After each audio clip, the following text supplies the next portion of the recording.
This is Renelle, and welcome to Quality Hang with Rod Brooks and friends. And here he is now, your host, my main man, Rod Brooks. Thank you very much, Renelle. I am Rod Brooks, and welcome everyone to Quality Hang. And as always, I'm joined on this broadcasting adventure by my partner in crime, my friend, the co-host of Quality Hang. He is Marcus Osborne. What up, dog? What's good, baby? What's good?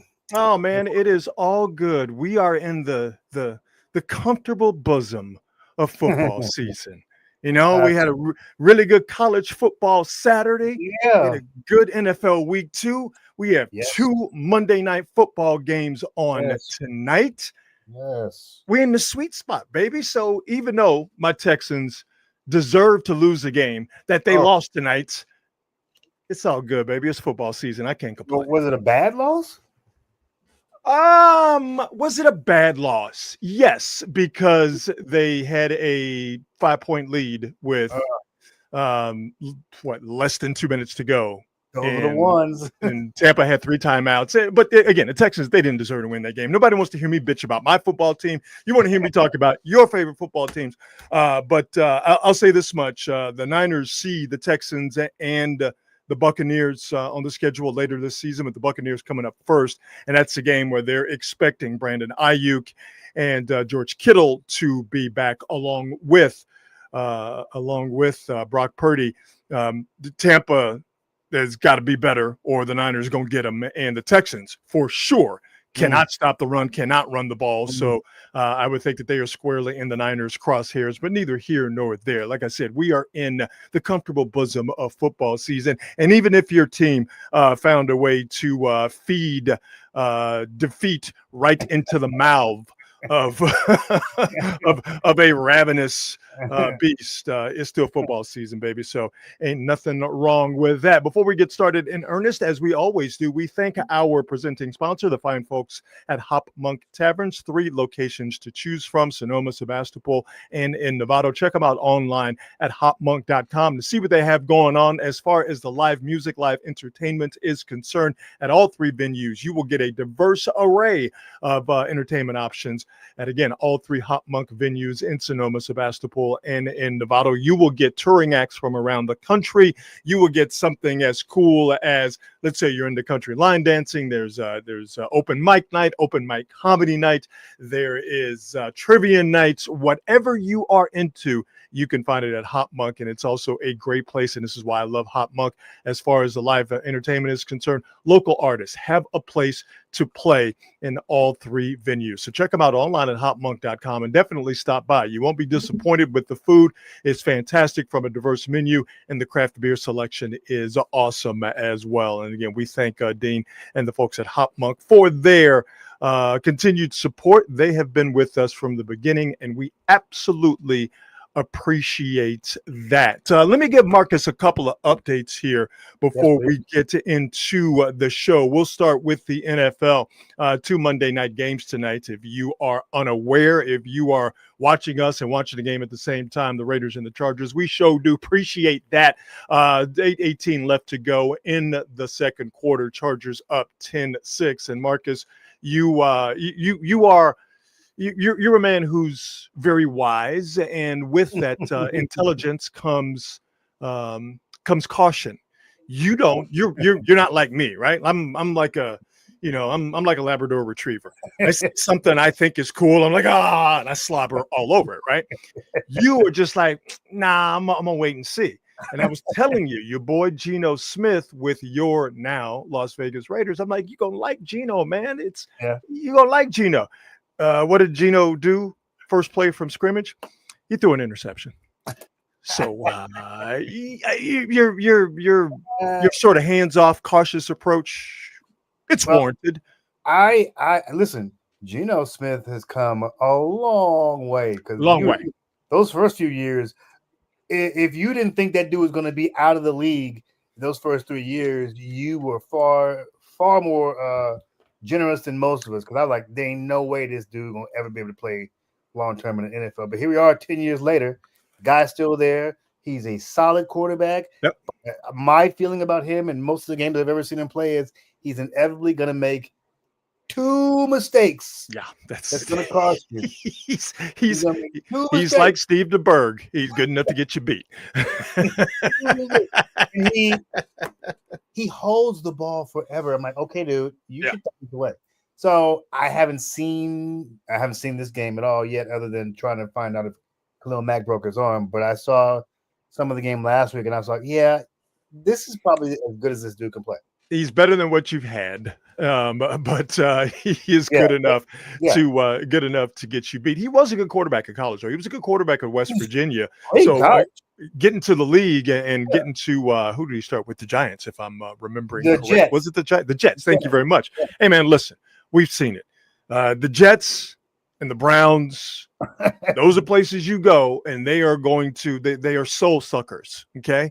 Whatever amount of positivity, whatever amount of talent, whatever amount of hope, whatever amount of want to you possess as a player, the Jets and the Browns are going to completely just like sucking the marrow out of the bone. They're just going to suck it right out of you. So Geno Smith getting the hell out of there and getting to Seattle and then eventually getting to the Raiders is good for him. But again, 10-6 early in the second quarter. The Chargers on top of the Raiders. The Buccaneers, who are one of the 2-0 teams in the NFL, and we'll get to those guys in a second. The group up teams, Buccaneers did beat the Texans in Houston. Buccaneers 2-0. Texans, and I'm not just saying this, they were a team that a lot of people expected to have a big season this year, and it's still possible. But the Texans, a disappointing 2-0. And as far as the Giants are concerned, and the Giants are still in the midst of a pennant race, although the Giants did get slapped around by the Dodgers on Saturday and Sunday, outscored the Giants to the tune of 23-9 in the games on Saturday and Sunday. So the Giants are sitting at 75-74. They are tied with the Arizona Diamondbacks. It is now heading to the bottom of the sixth, 1-1. Marcus, we've seen the bad Giants show up from a few weeks ago when they just couldn't do anything right, when they couldn't score, and they were also throwing the ball all around the place. And the Diamondbacks were able to score the first run in the top of the first, or only run in the top of the first. As again, the game is tied at 1-1. It was a walk, a hit by pitch, pass ball, and a throwing error, a pickoff error by starting pitcher tonight, Kai Tang.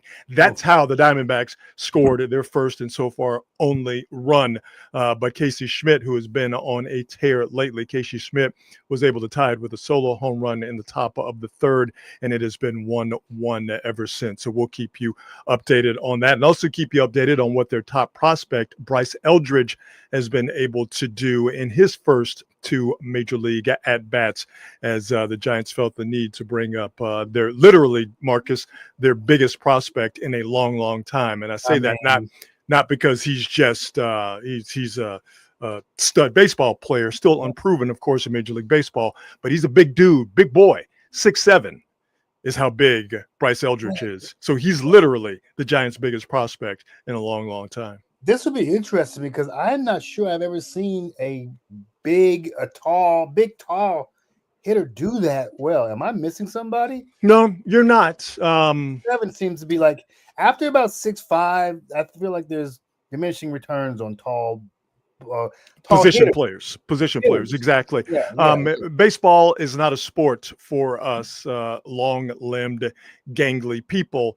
And I include myself in that because baseball was my favorite sport growing up. And but of course, it not being a sport for us makes us long-limbed, gangly people want to play it even more. So credit to Bryce Eldridge for doing that. But Cat's got crazy power. And it, to me, just in what I've been able to observe, and also people that I've talked to in the Giants organization, it's power that is going to translate to the majors. He just has to learn. He has to learn the majors. He has to learn major league pitching. I mean, already, he's been getting the full boat. Bryce Eldridge's first at bat, he was able to work a count. and get some pitches, but he eventually grounded out Bryce Eldridge to first base. And in his second at bat, and Eldridge is facing Zach Gallen, who is a really, really good pitcher. And in Bryce Eldridge's second at bat, he struck out swinging, and he saw, without a doubt, and I can say this with great certainty, those were the nastiest pitches that Bryce Eldridge has ever seen in his baseball life.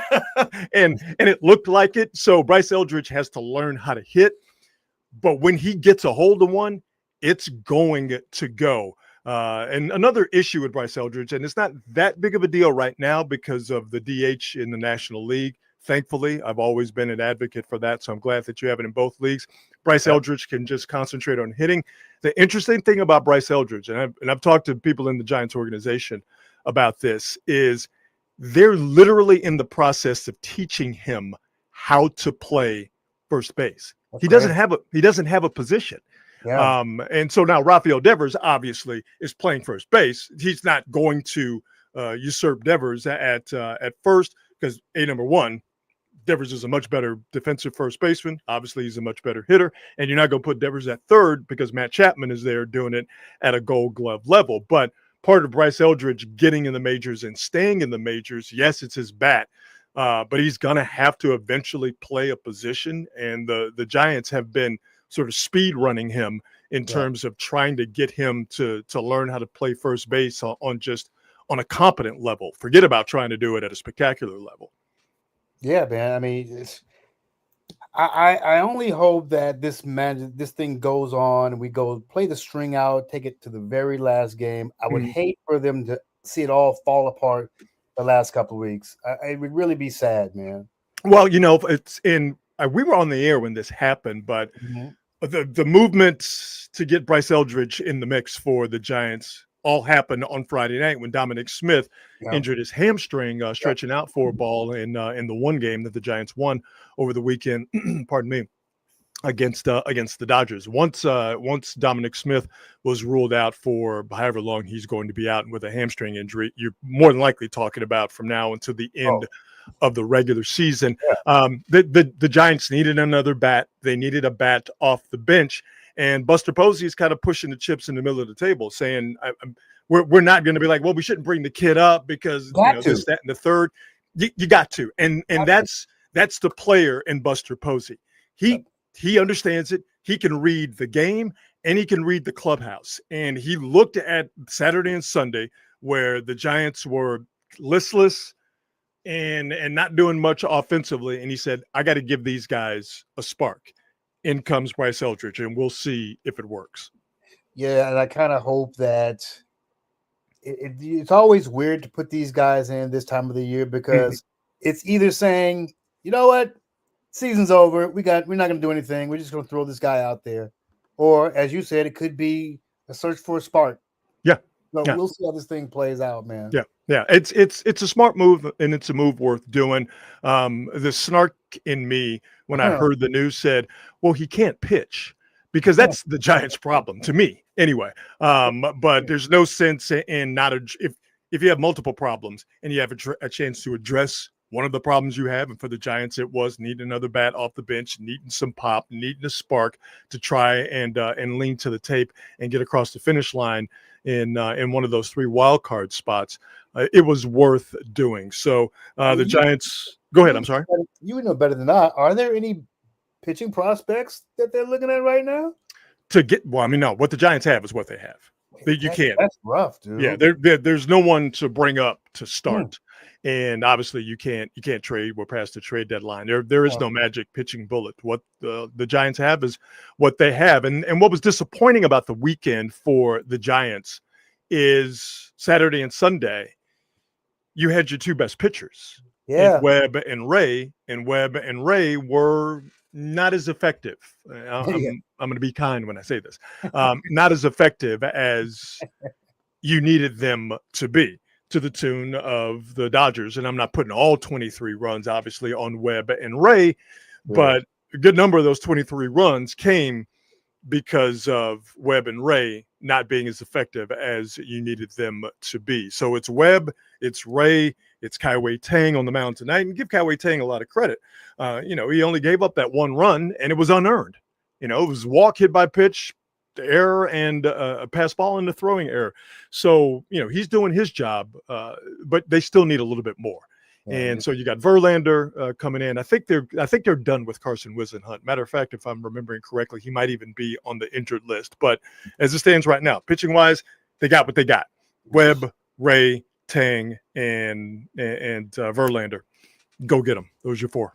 I mean, it might have it could be a thing where Verlander all of a sudden is the guy carrying these dudes into the postseason if they get there. I mean, he's got the experience. He knows what's going on. He knows how to handle it. He's not afraid.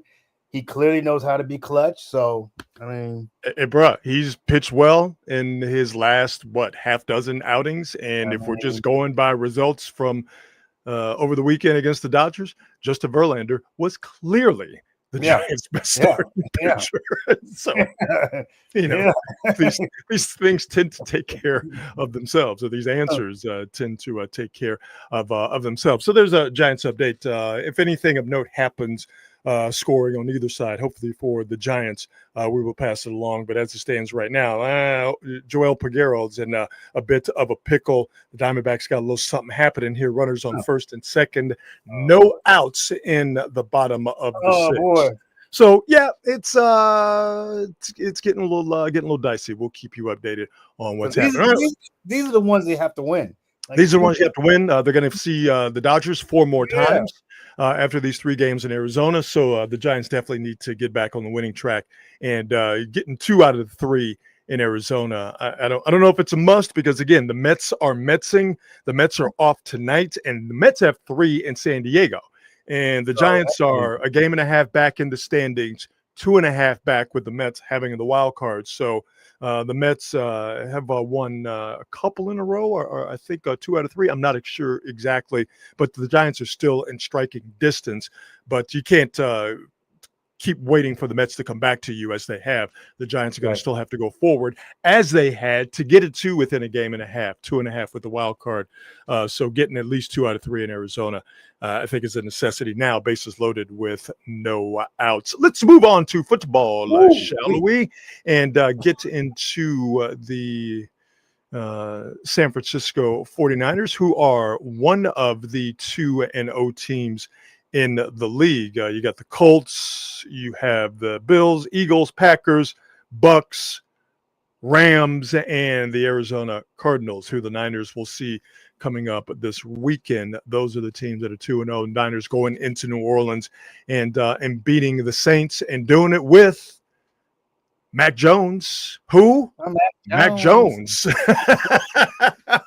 Mac Jones went out there and hey, man, I think it's fair to say, to characterize Mac Jones's play as he went to New Orleans. Mac Jones balled out, dog. He balled out. I'll tell you, I was more impressed with the 49ers offense than I expected to be, and less impressed with the 49ers defense than I expected them to be. I think they out-talented the Saints, but defensively, I didn't think they were great. I think they made great plays when they needed, but I don't think they were great. That's not a team that you should really be. Nah. The Niners' run defense in the first half could have been better. Once they got to the second half, they tightened it up, and I think your characterization of how the defense played is accurate. Is that when they needed to make plays, as against Seattle, in Seattle the first week of the season, when they needed to make plays, like Bosa getting stops late, Fred Warner playing like an absolute demon late, Bryce Huff with that late sack, they had the talent to do that.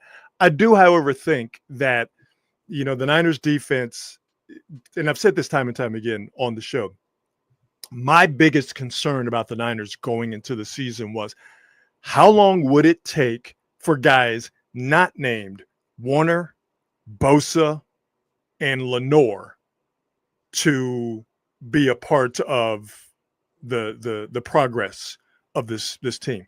And I thought, and maybe it's still going to be this way, I thought that there were going to be some severe ups and downs, almost whiplash-like ups and downs, because you were leaning heavily on young guys Yeah. like Marquis Siegel, Utur Gross Matos, Renardo Green. I'm probably missing a couple other names. Jordan Elliott. Niner fans know who I'm talking about. These are guys that have been on the team for a while on the defense, but they're young guys that you're still kind of waiting for them to really take hold. Add on top of that the reliance on rookies like Michael Williams, like Upton Stout. D Winters is another guy. He's not a rookie. He's been on the team now. I think this is his third year. But when was D Winters going to be? And by the way, I'm completely all over the place. But Khalil Mack just popped up on my screen. He does indeed have a broken arm. His left arm is in a sling, and he is on the bench. It's still 10-6, by the way. 2-minute warning. Chargers on top of the Raiders. I'll give you a Giants update in just a second, and I'll wait on that because it's not really good, so it's not really that important right now.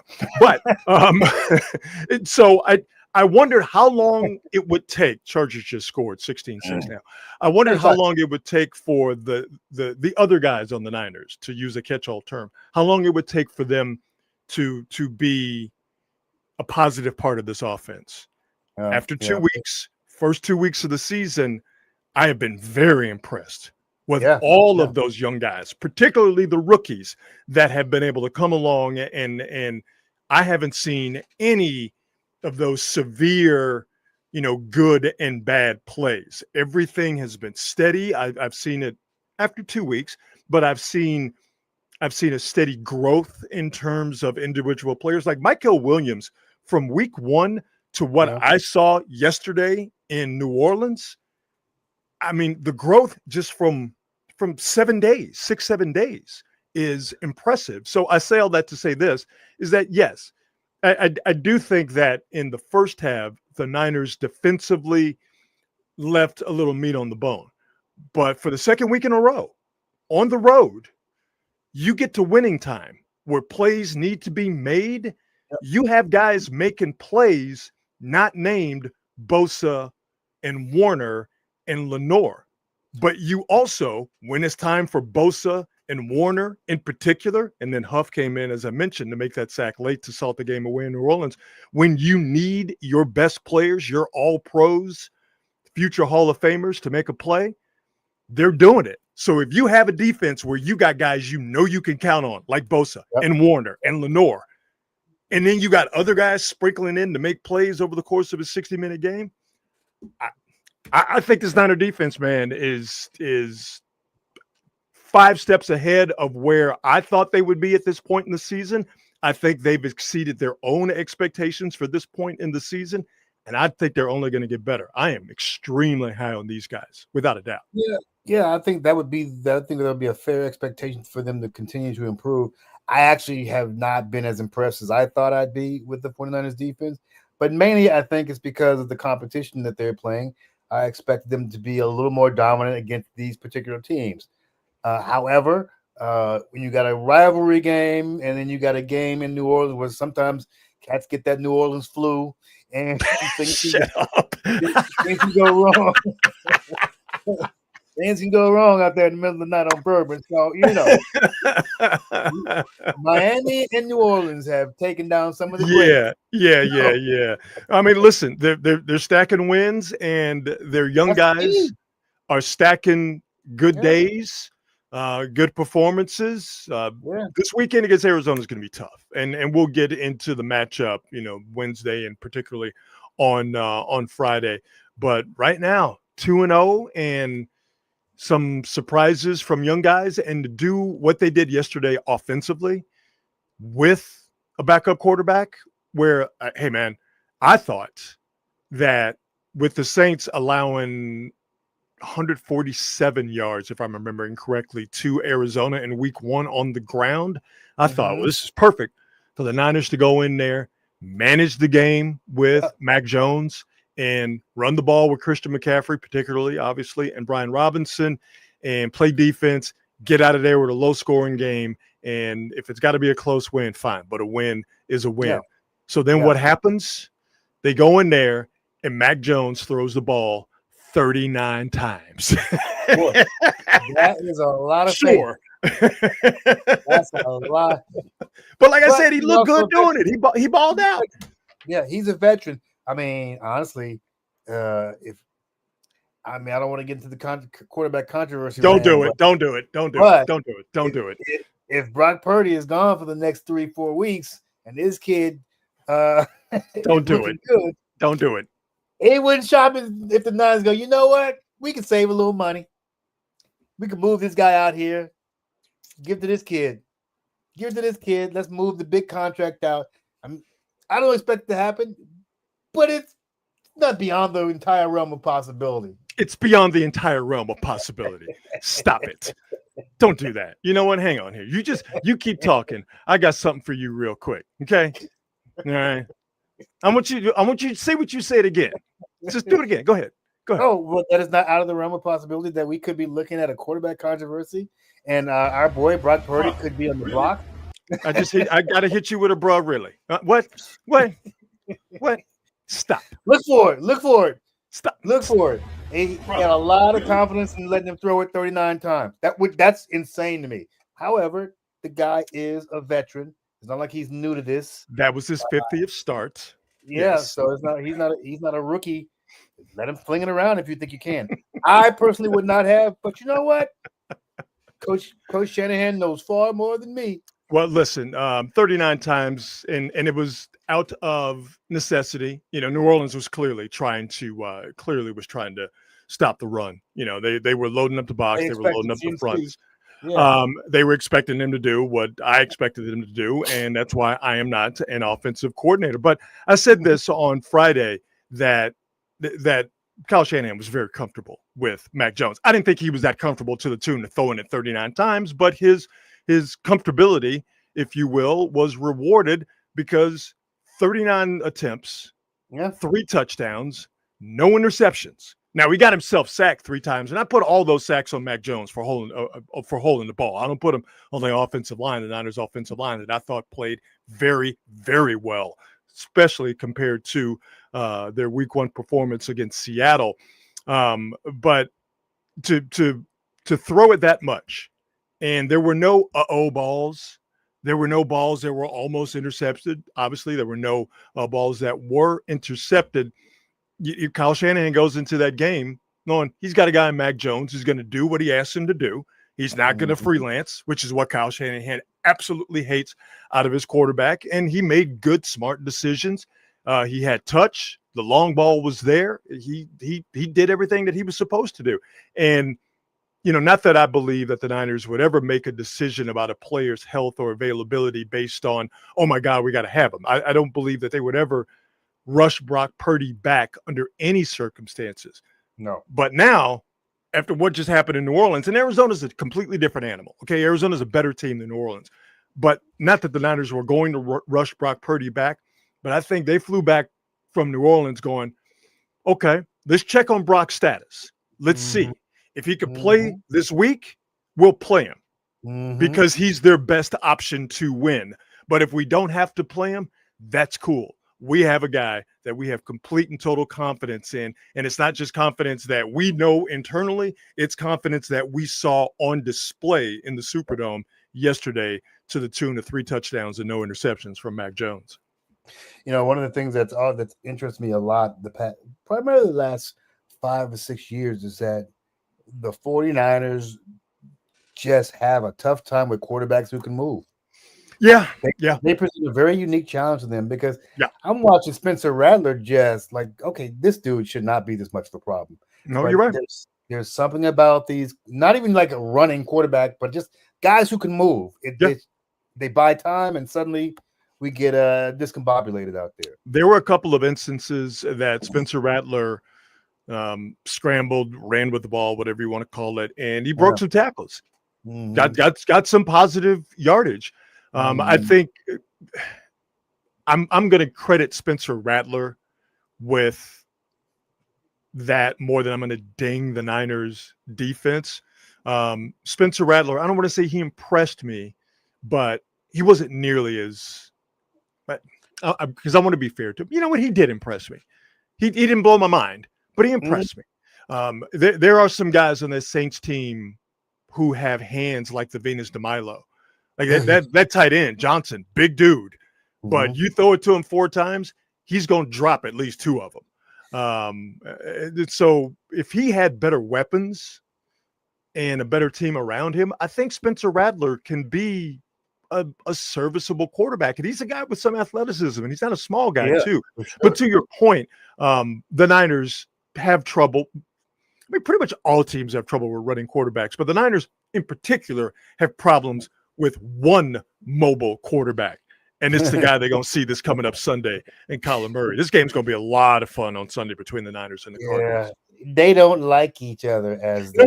They do not. They do not. It is a division rivalry. But the Niners, 2-0. Don't matter how you get to that point, as long as you are undefeated, you are feeling good. And as I mentioned, the Niners, one of the group of teams at 2-0 with the Bills, the Eagles, the surprising Colts, the not so surprising Rams, the not so surprising Packers, the Cardinals, as I mentioned, and the Tampa Bay Buccaneers, who got to 2-0 tonight, beating the Texans. Any surprises to you? I think I know which one you'll pick, but any surprises to you on that 2-0 list? I know what mine is. Actually, not really. Not really. I'll be honest. Colts don't surprise you? Only based on, I guess, because the teams that they've played, maybe. Okay. You know what I mean? Like it's, put it this way: if I was a betting man, I wouldn't have betted on them being 2-0. But looking at the teams they've played, it doesn't shock me that they're 2-0.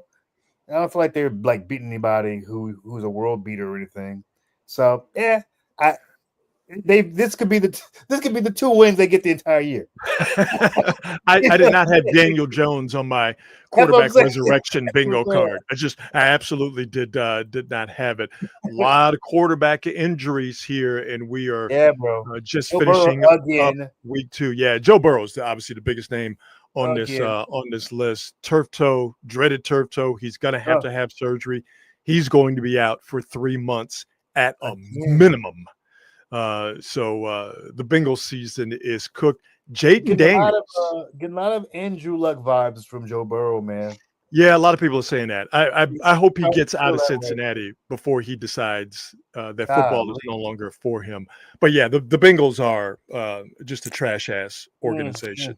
Jaden Daniels had an MRI on his knee, and his the knee injury he suffered against the Packers, the 2-0 Packers, might keep Jaden Daniels out of the Commanders game this upcoming Sunday. And this is somebody who watched Jaden Daniels at LSU.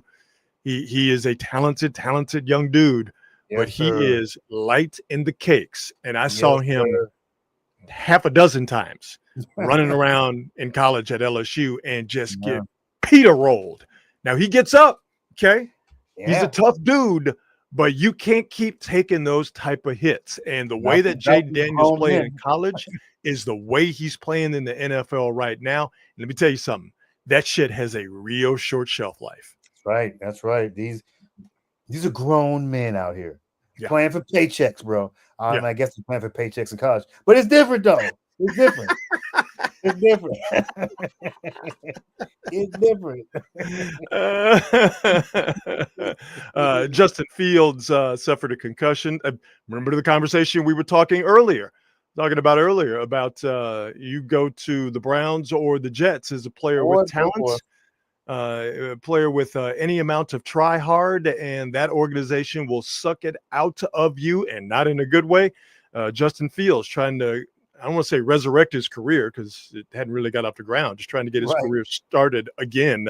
And maybe for the last time, Justin Fields suffered a concussion. Obviously, we know about Brock Purdy. Thank goodness his toe nowhere near as bad as Joe Burrow.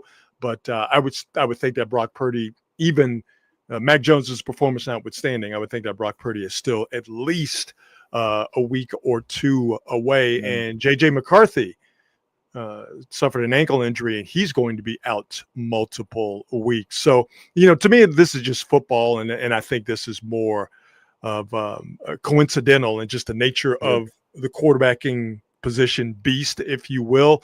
But it's hard to not look at this list of quarterback injuries and just go, damn, and be happy that your quarterback is not injured, because there, but for the grace of the football gods, go your quarterback.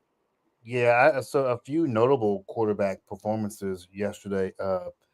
Maybe I'm not ready to throw dirt on Russell Wilson quite yet. Yeah, man.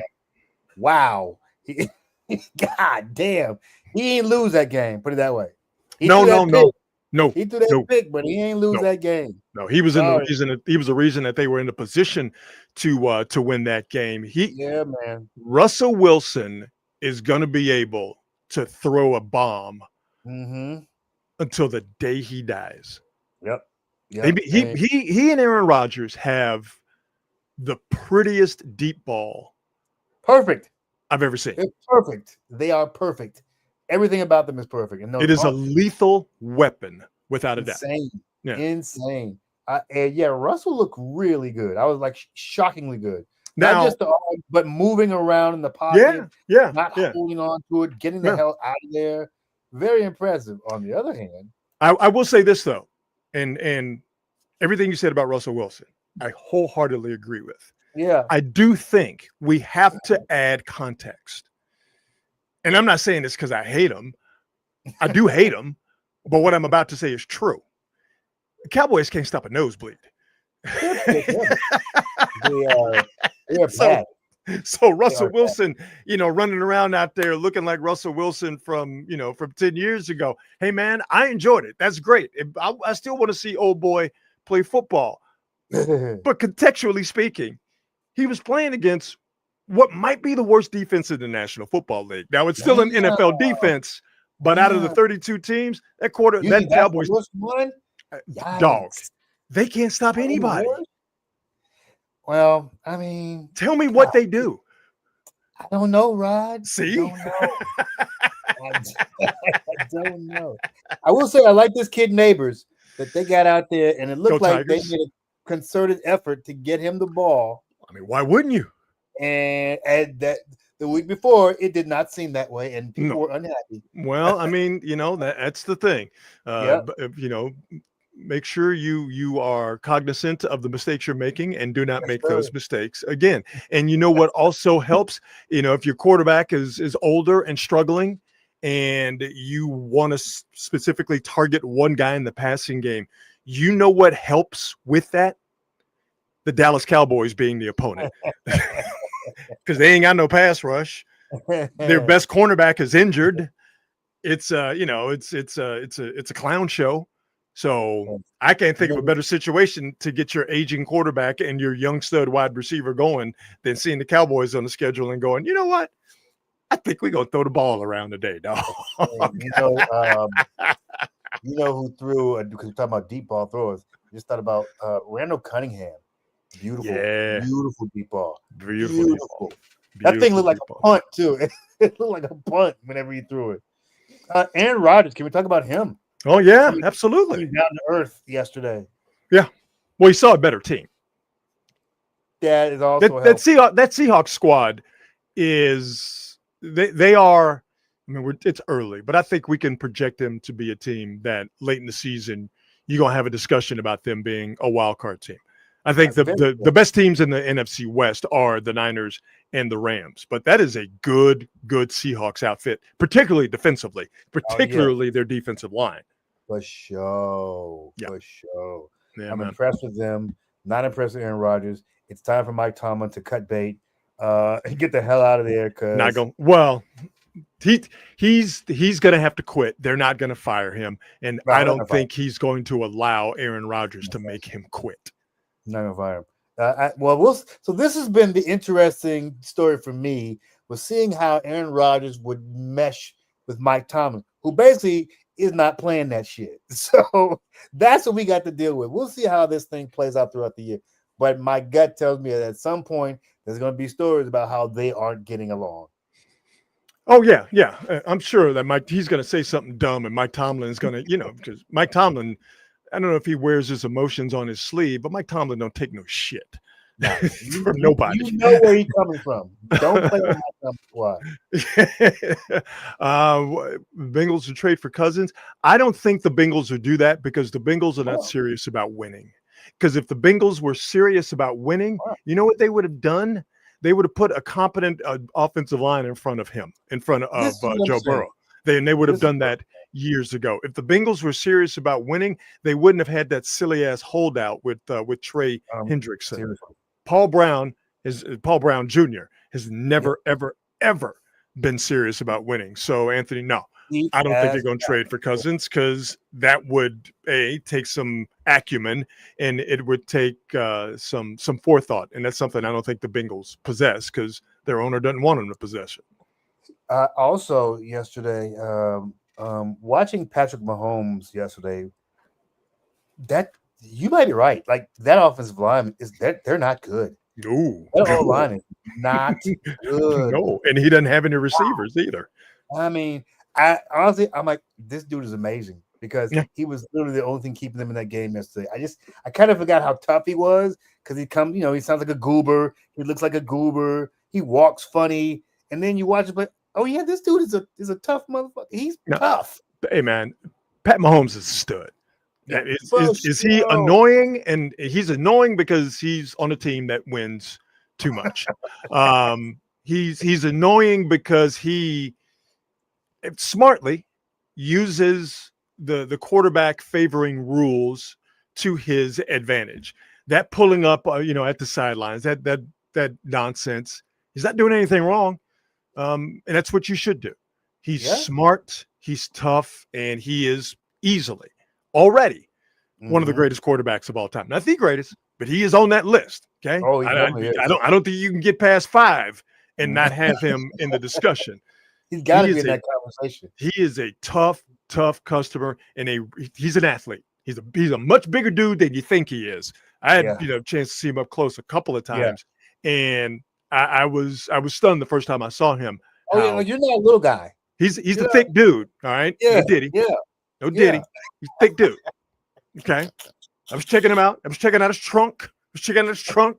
Okay. I was seeing what he was working with. I'm like, thick. Okay. Yeah. By the way, thick with 2 C's. Okay. With 2 C's or a Q. It just depends on how you're feeling that. I didn't even think about using a Q. So the crazy stat that I saw yesterday, which I did not know, but they said that Mahomes, that was the first time he'd ever lost 3 games in a row in his entire professional career. Oh no, in pro career or college, he'd never lost 3 games in a row. He didn't lose 3 at Tech because they were middling at best. They had a couple of good teams, but nothing that was going to threat for a national championship. But no, he's a winner. Okay, he's a flat out winner, and he right now is. He was already the best player on that team, but there has been such a drop off in talent because guys have gotten older, guys have gotten injured, guys have left the team. Right now, Pat Mahomes, and I don't feel sorry for him. No, Pat Mahomes right now is a man who is searching for answers, and I enjoy watching him play, even as annoying as he can be, and annoying it is to see him beat teams that I care about and teams that I cover. I love watching him play football. I don't mind seeing him struggle. I don't mind seeing him struggle at all. I'm with you. Because here's the thing. Yeah. He's even with the current struggles, he's still going to be a guy. And it might not be this year. Might not be next year. But he's still going to be a dude that you're going to have to reckon with. Absolutely. Playing quarterback for another 10 years. Absolutely. Flat out. Absolutely. That dude is going out there to ball. And honestly, even with a team like this, you still can't be too sure about your lead. No. Like, he still can't be too sure. He's a tactical nuke. Okay. He can go off at any time. If Travis Kelce actually hangs onto that ball, that game is probably over. Hey man, let's keep it funky. If he's Kelce, not washed, he's pretty close to it. He looked pretty good yesterday. He was struggling last year, though, too.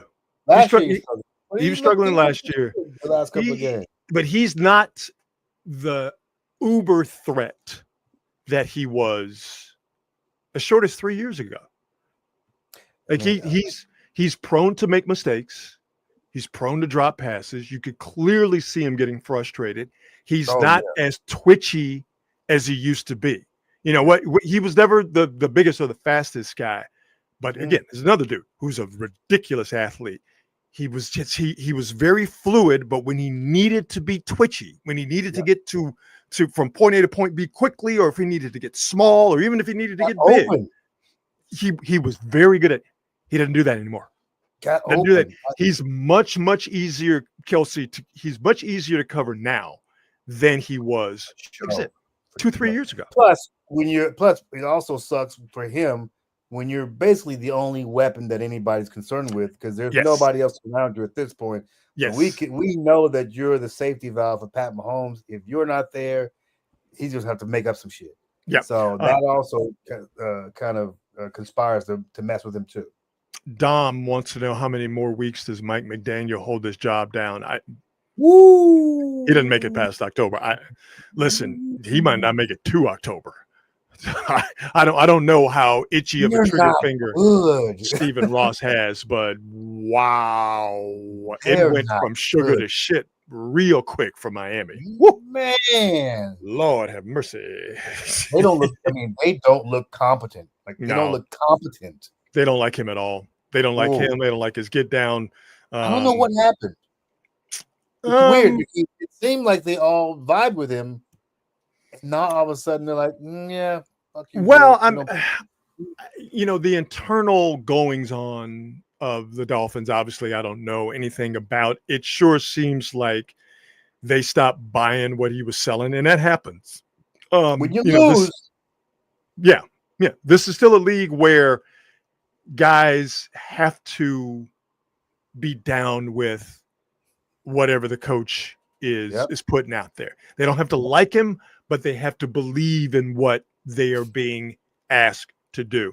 And by the middle of last year, they stopped believing in what Mike McDaniel was trying to get them to do. That's just my guess. Somewhat educated, but that's just my guess. What I know for a fact, where it started at quarterback. Yep. They don't have a quarterback.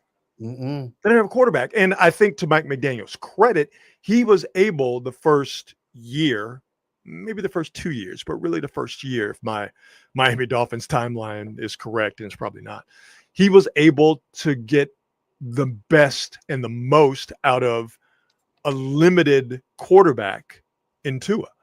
Yeah. Once those returns started to diminish on a week-to-week basis, and then with the concussions and all of that stuff, I think we're going to find out that that's played a big role in where Tua is. It went off a cliff. It went off a cliff. And the most important relationship in all of American professional sports is the relationship between the head coach and the quarterback. It doesn't have to be a symbiotic relationship, but the coach and the quarterback, they have to be on the same page. You know what I mean? Brady and Belichick, clearly we know now they weren't tight. Okay. No. They didn't kick it. They didn't care for each other, but they were both on the same page, and they were both about that same winning life at whatever it takes. Once that started to fracture, then that's when it started to be over for the Patriots. I'm clearly not comparing the Patriots with Brady and Belichick to the Dolphins, Tua and Mike McDaniel. But my point is that clearly quarterback and coach, when they had a good relationship in Miami, it was all good. When that relationship started to dissolve for whatever reason, whether it's because they didn't believe in the coach, the quarterback didn't believe in the coach, or whether the coach didn't believe in the quarterback because of the quarterback's limited abilities and his concussions, doesn't matter. That quarterback-coach relationship in Miami is nowhere near as strong as it was. And like I said, we can all see that. Stevie Wonder can see that. So that's all I need to know about the situation in Miami right now. Yeah, I feel like they've got to get Tua out of there. Like he is not making decisions fast. Everything seems to be a step slower for such a young guy to have this kind of decline so quickly. I'm like, these concussions have taken more of an effect on your ability to make quick decisions than people will give you credit for. Yeah, and also Marcus, I think he wasn't really that good to begin with.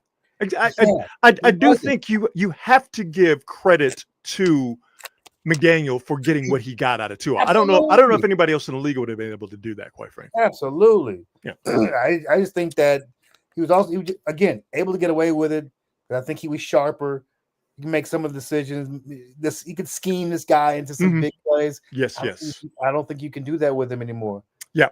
Real quick Giants update. And if you don't like bad news, cover your ears. What was a 1-1 game in the sixth inning has now turned into a 7-1 game in the top of the eighth. Arizona on top of the Giants 7-1. The Giants have only scored 1 run and have only gotten 2 hits. And there's only one person responsible for the 1 run and the 2 hits. And that's Casey Schmidt with a solo home run in the third and a single in the 6th inning, if my memory serves me correctly. So if this keeps up, the Giants are going to be 2 games in the standings behind the Mets for the third wild card, 3 games as far as the tiebreaker is concerned. So not ideal. Not ideal, as the Giants are, unfortunately, on their way to losing now their 3rd game in a row. Only 2 games. Ooh. Hey, we spent a lot of time talking about the NFL. Biggest sports story over the weekend was we saw history, dog. We saw not just boxing history, we saw sports history. That fight between Crawford and Canelo was an absolute what's the best way to put it? Watching Crawford completely and totally dismantle, take apart one of the greatest fighters of our generation, and Canelo Alvarez. Watching that happen, man, in real time was unbelievable. Yeah, I had this is the feeling that I had going in. I felt like Bud was gonna get him, and he got him. I felt like he was gonna get him. People thought that was crazy, but I just feel like he's gonna get him, mainly because he's so filled. And Canelo, as great as he is, movement bothers him. And Canelo's a very smart fighter, by the way, and he sets these dudes up for those knockout shots really, really well. But you can tell by watching this fight that Bud had been studying the shit out of Canelo. Everything Canelo would try to do, there was an immediate answer for it. He barely touched the dude. Now he got a little frisky towards the end, but he does this all the time. He just kind of feels you out the first 3 rounds, and then he gets closer and closer and closer until he feels like he can knock you out. Well, you're playing too much. You might want to back out of there. Or get you to stray. Hey man, everything you said was right on, but I want to get to something that you just touched on. Where last couple of rounds, it looked like, okay, Bud was feeling himself. Yeah, he was. Felt like he had it, so he started to take some chances, started to take some bigger shots. Obviously, it didn't cost him, but I said it to my man Bonte Hill, my coworker at NBC Sports Bay Area on Twitter. He was like, I don't know about this one. I'm like, I think Bud needs to get the last 2 rounds. And I say that because not that I'm some boxing expert, because I'm not, but I've seen enough boxing. And I said this on Friday, I'm sure. I've seen enough boxing to where judges in Nevada, particularly, do some goofy ass shit. And what's one of the things in sports is that how do you beat the champ? You got to knock him out, because if you leave it to the judges, they might end up screwing you on some goofy stuff. And that's how you end up with split decisions. That's how you end up with draws, that kind of stuff. And so obviously, Bud won the fight and won it not necessarily handily, but he won it on all scorecards. But dog, check this out. He had to, Bud, win the last 2 rounds. Because he wasn't guaranteed.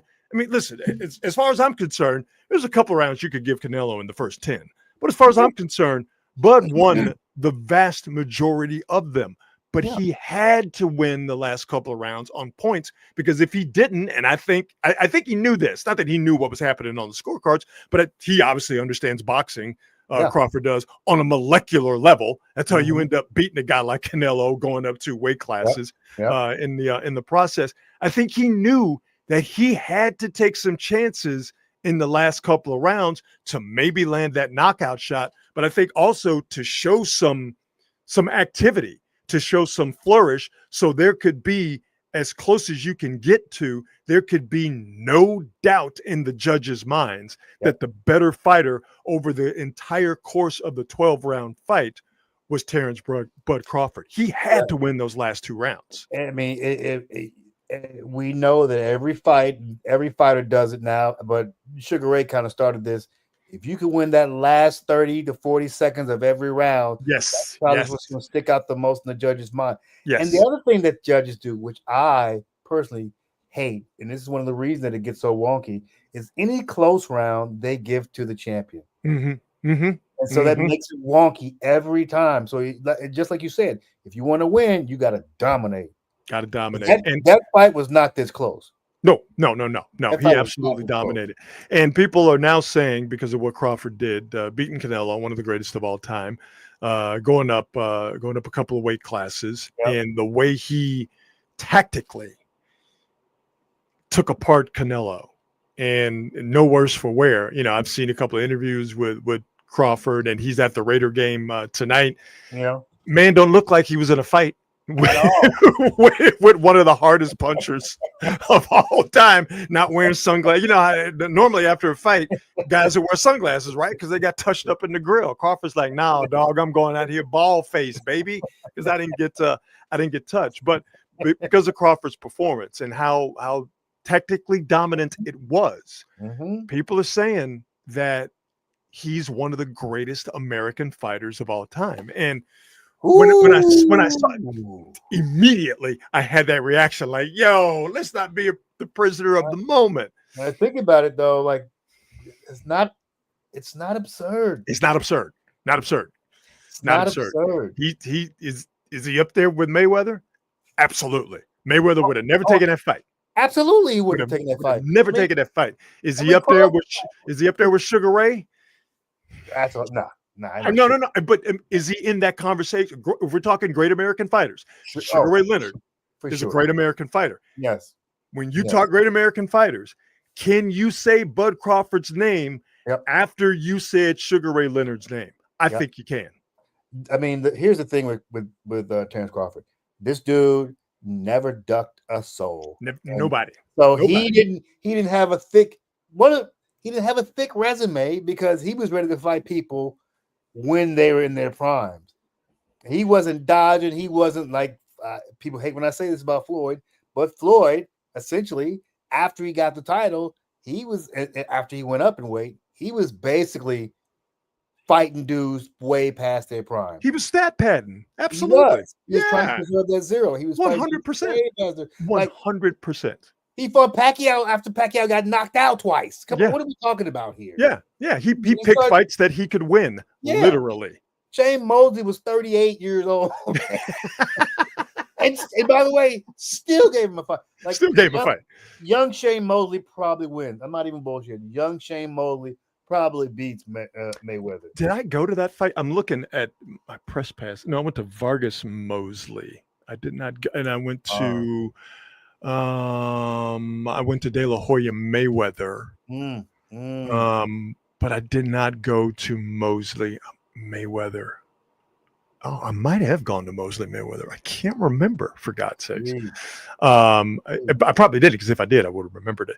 But no, you're 100%. No, you're 100% correct. I mean, not only did Crawford not duck anybody, I mean, he stalked his prey in Canelo.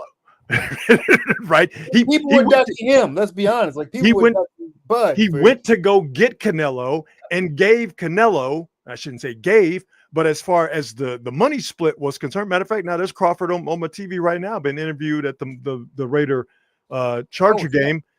By the way, Chargers on top of the Raiders 20-6, 7:22 in the third. Crawford, again, don't even look like he's been in a fight. I'll see if I can take a picture of this, and then I can I'll post it here on the show. But yeah, not only did he not duck anybody, he went to get Canelo, and the purse was over $100 million. And the talk is that Canelo got $100 million and Crawford got 50. Now, $50 million yes, is a good amount of money. Yes. but to just allow for it to be 100 million to 50, because 50 million is 50 million. That's a big gap in between, in between guys. To be cool with that just because you want the fight and you want those belts and you want that title. Like I said, obviously the great American fighters, Sugar Ray Robinson, Sugar Ray Leonard, Muhammad Ali. You throw Mike Tyson in there, Mayweather, for better, for worse. Who am I missing on that list? Roy Jones. We throw Roy in there. Joe. Oh my God. Joe Louis.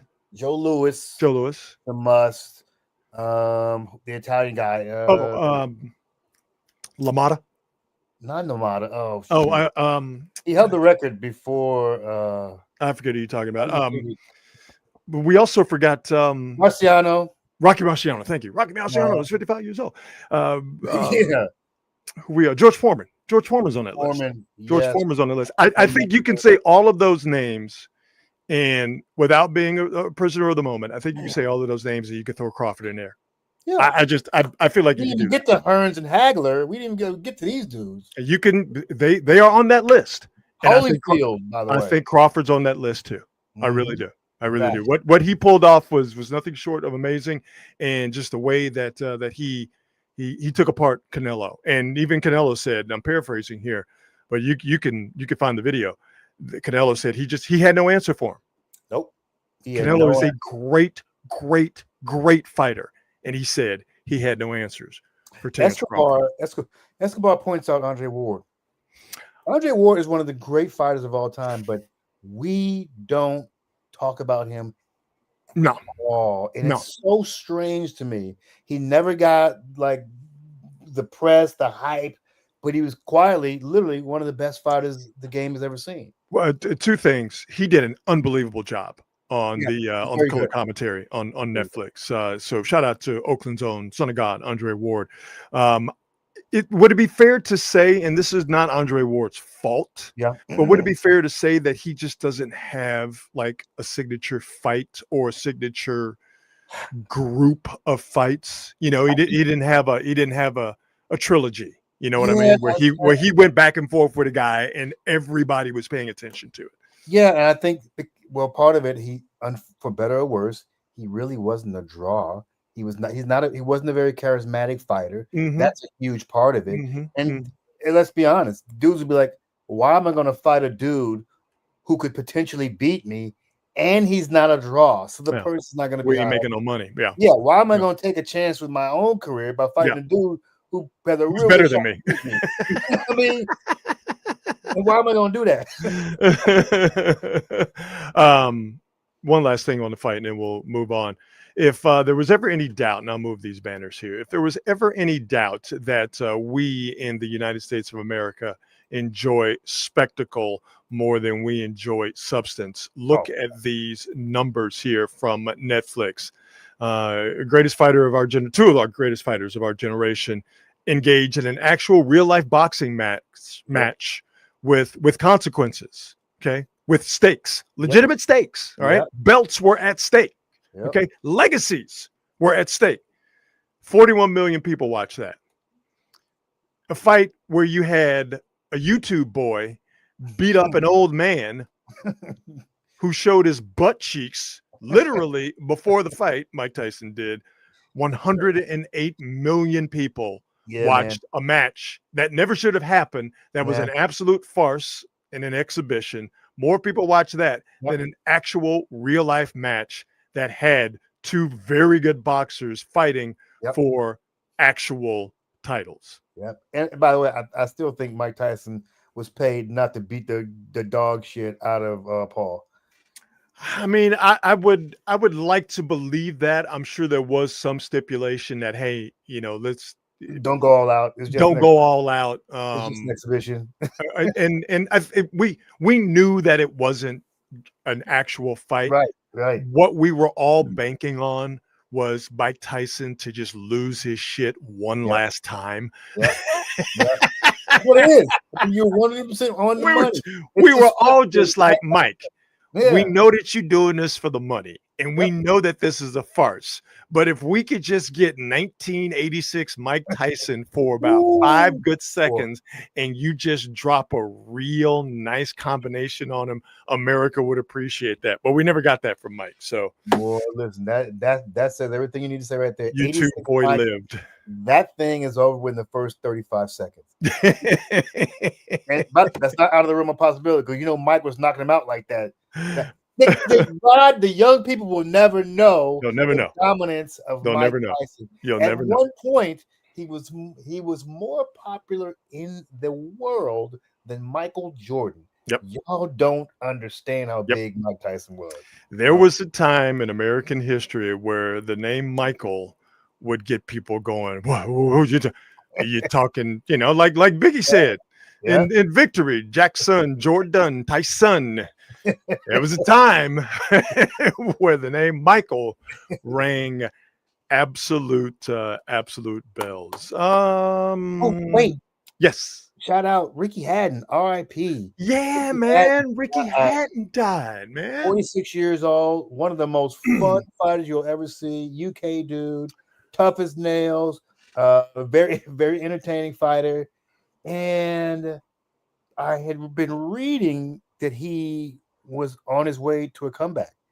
After 13 years away from the ring, he was training to come back. Now, I don't know if that had anything to do with his death, but that's wow. Tragic, he was 48 years old. It's tragic that he died, but I mean, he didn't need to be trying to get in the ring because he didn't. Let me tell you, I was at Hatton, and Pacquiao brutalized him.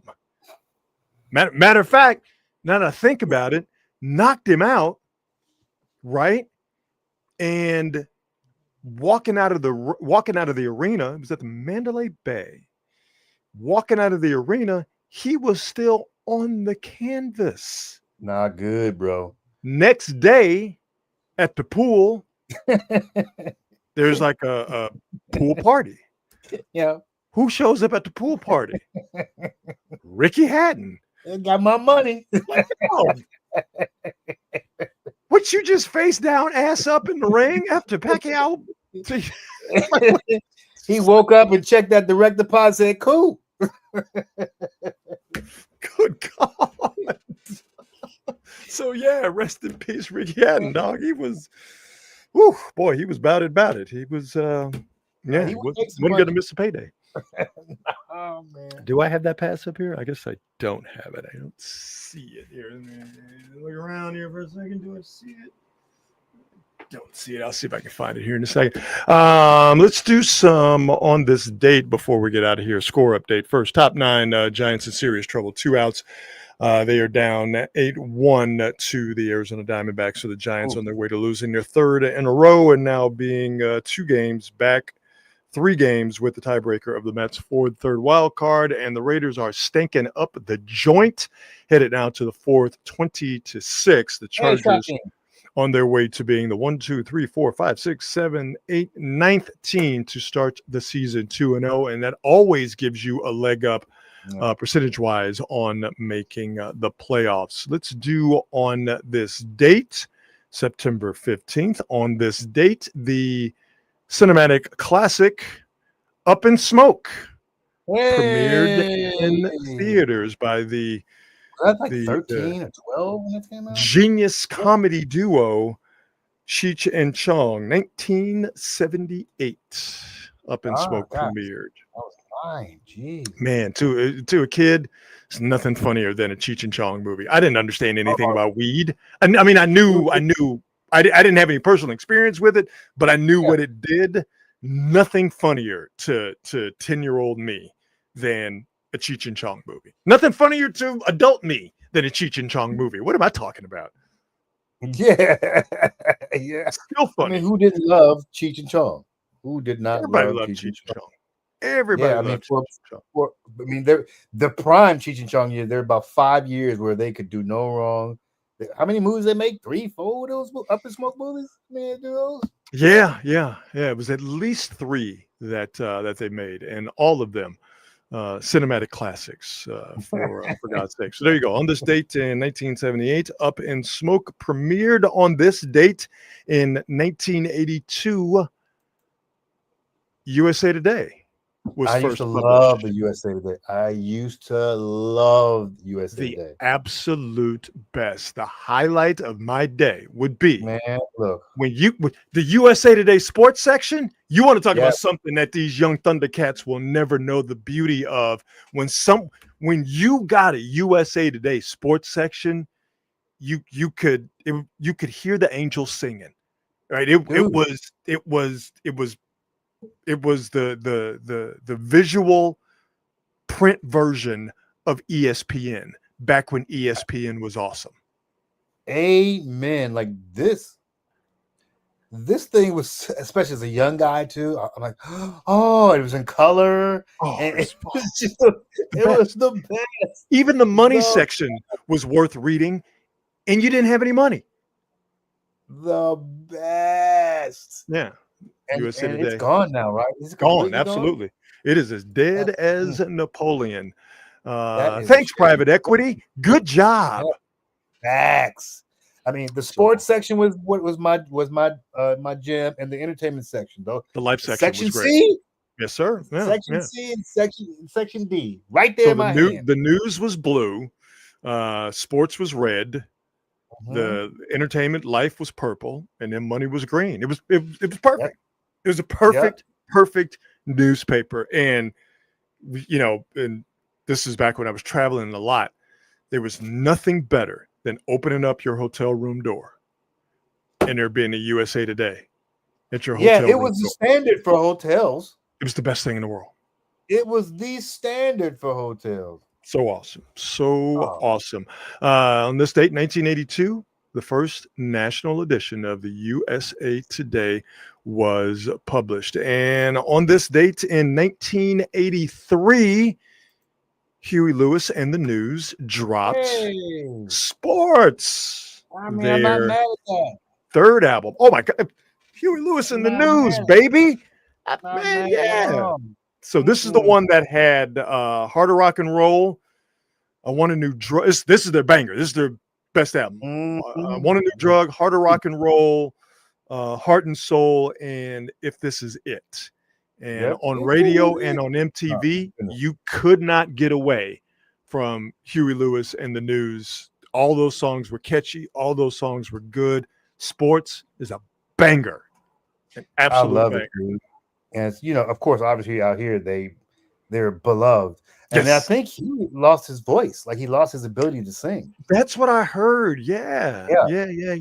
Got a chance to meet him. Really nice guy. And yeah, man, just a classic voice, classic album. Oh, and by the way, quick bit of Bay Area trivia. This album cover, which is a classic album cover, this bar is an actual bar, and it's a bar in Mill Valley called the 2 a.m. Club that the band used to play at before they broke it big. This album cover was shot in the 2 a.m. Club in Mill Valley in Marin. Yeah, dude. And they were about to give this whole thing up before they hit it. Yeah. They were just give it the whole thing up because he was in his 30s, I think, when they finally hit.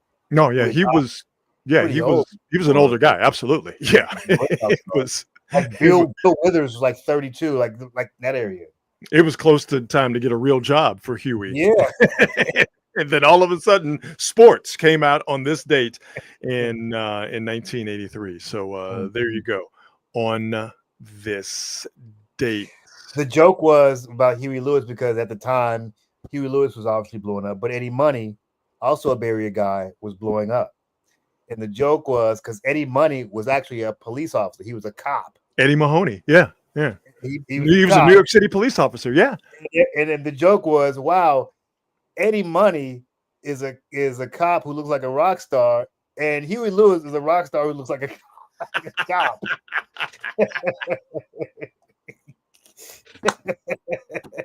It's funny because it's true. It's true. 100%. Oh man.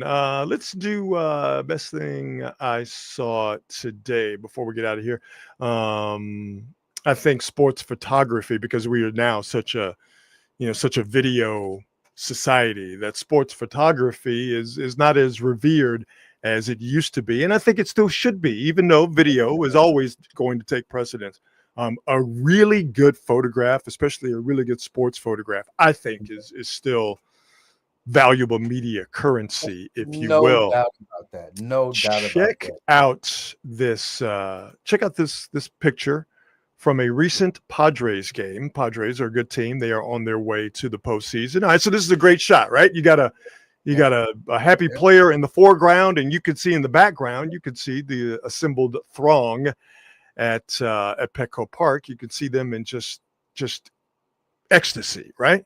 Everybody's got their hands up, they're clapping, they're excited. But I want you to look closer at this picture, and if you can see what makes this picture so good. And I tell you what, you probably can't see it, so I'm going to go ahead and make the picture focus on the background. That person being held up above the head, yeah. The small child being lifted in the air in celebration. Hitting them with the Lion King. I am pro using small children as a means to celebrate your team's victory. This picture of this small child being thrust into the air in victorious, rapturous celebration. This is the best thing I've seen today. You know what, Rod? You talk about sports photography, and the more I think about it, the more I feel like sports photography, specifically sports photography, but also I think political photography too. But those are like the two areas of photography where the picture is much more emotional than actual video. I feel like you watch, because you catch that snapshot, that moment when something amazing happens. Like I've seen, seeing that Steph Curry shot in the Olympics over Wembanyama. Yeah, that's an insane shot. Yeah. Well, the two principles of the photography, the subjects, Wembanyama and Curry, seeing their athleticism in that moment frozen in time is great, but then seeing the crowd and seeing the looks on those people's faces, it's like the Jordan push off, and he pushed off Byron Russell in that finals game, and the ball's in the air. And just seeing the look on the crowd's faces. I mean, I don't know how many times I've looked at that picture, and it feels like every time I see it, I see a different face in that crowd, and I can tell exactly what that person is thinking, even though I don't know that person. I wasn't in the building. I obviously don't know that person, but you can look on that person's face, and you know exactly what they're feeling. You don't get that in video. The video of that shot is great. It really is. But that still photograph of Russell helplessly out of place because he's been shoved and that ball in the air, suspended, it's going in, and Jordan's follow through, his shape. It's a beautiful piece of art. And you don't get that. As important as video is, you just don't get that sort of same visceral feeling and reaction as you do with a very, very good sports photograph. I mean, look, you think of Ali in that black and white picture. That's one of the greatest sports pictures of all time, man. Or the picture of Kellen Winslow being helped off the field after the playoff game, the double overtime game against the Dolphins. That stuff makes you feel things, man. Yeah, no, you're 100% correct. 100% correct. And Dom is right. Shout out to Brad and Michael Zagarias. I know Michael. He was he still is one of the Niners team photogs, and he was the A's photog and Bay Area legend, great rock photographer, you go to the Fillmore and you will see a bunch of pictures that Mike took from way back in the day, pictures of Janis Joplin and the Who and all sorts of great bands. He has a book out that Really? sort of details his life in pictures and details his life in rock and roll. Yeah, Z is a good people and a hell of an artist without a doubt. All right, that's the Monday edition of Quality Hang. Marcus, I say we did the damn thing. Indeed, man. Indeed. Yeah, man. We absolutely did it. To all of you in the comments, the Quality Hangers, we see you and we thank you as always for creating the community based around this show. That's exactly what we wanted. We love that you guys get together and talk amongst yourselves in the comments, and you guys add to the show with your comments. I try to get to as many of them as I can, to try and read as many as I can and get them up on the screen.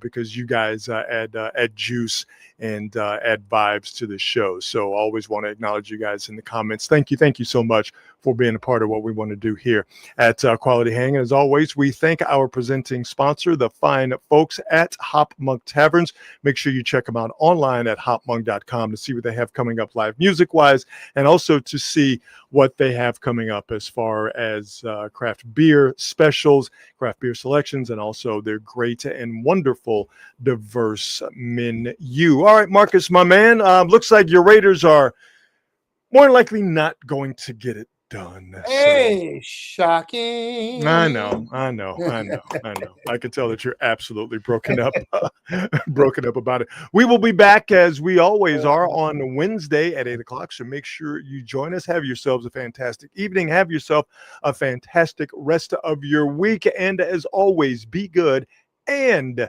be good at it. We'll see you.